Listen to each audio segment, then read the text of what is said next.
This is a parking lot. Yes, a parking lot which is situated next to a very prominent school of Jaipur. As you can see, the parking lot is divided in two portions, and each portion has about 100 odd two-wheelers, scooters, motorcycles of various brands. And if you notice it very carefully, the vehicles parked in this lot belong to children of this particular school.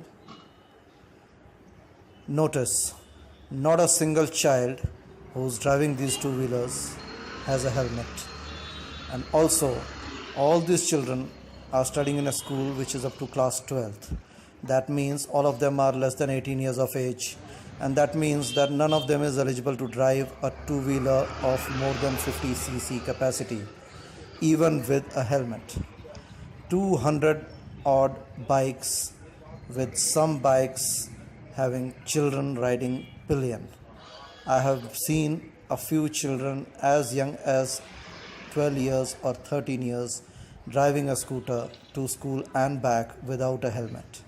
I asked one such child as to, "Beta, who gave you the scooter? Did your papa give it to you?" He said, "No uncle, my mama has given it to me." In fact, I have noticed one child whose mother is a teacher in the same school, and both of them come on the same two-wheeler, and that too without a helmet. Now this is really funny. This is just one school that I have been to.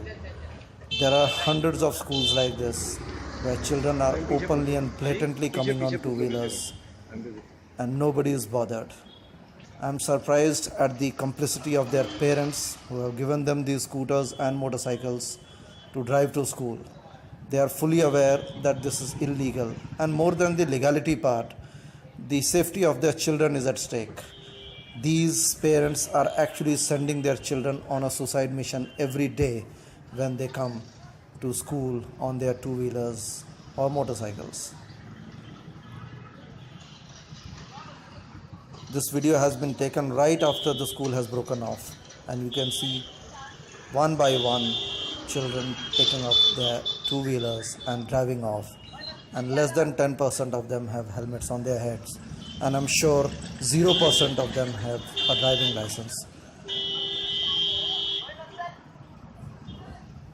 Now in most of these cases, if a complaint is made to the school would say that we are not responsible for these children coming on two-wheelers, because we are responsible for their children only once they are inside the school gates.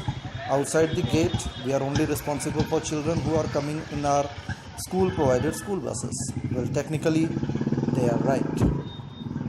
However, they are not entirely right, because it is the duty of the school as well as the parents to teach civic sense, to teach compliance to laws to these children. A school cannot wish away or wash away its responsibility towards grooming, educating children. And I'm not talking about academic education, but education which teaches them civic sense and compliance to the rule of law. Here, the law is being broken blatantly and openly.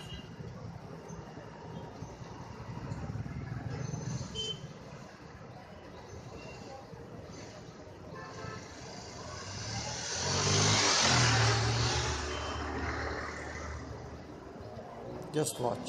One by one, children come, pick up their scooters and drive off. And if one notices carefully, all these two-wheelers are parked in a very neat and organized manner. How are these parked in neat and organized manner? You can see now.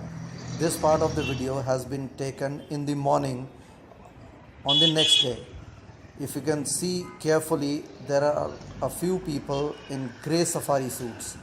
These people are staff from the school who are helping the children park their scooters and motorcycles into the same parking lot in an organized manner.